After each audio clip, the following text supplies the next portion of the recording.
คิดเคยแอบฝันแต่ว่าฉัน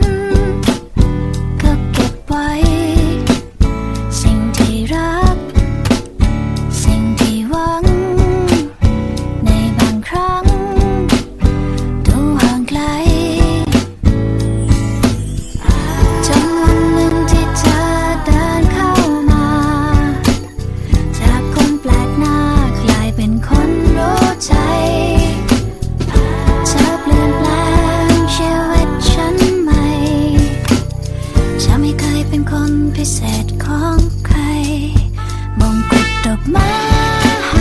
ที่เธอให้ฉันทำให้วันที่ธรรมดาของคนที่ธรรมดาเหมือนกลายเป็นเจ้าหญิงทุกสิ่งช่างสวยงามทุกสิ่งช่างแสนดีตั้งแต่วันที่ฉันมีเธอทำให้ฉันได้เจอ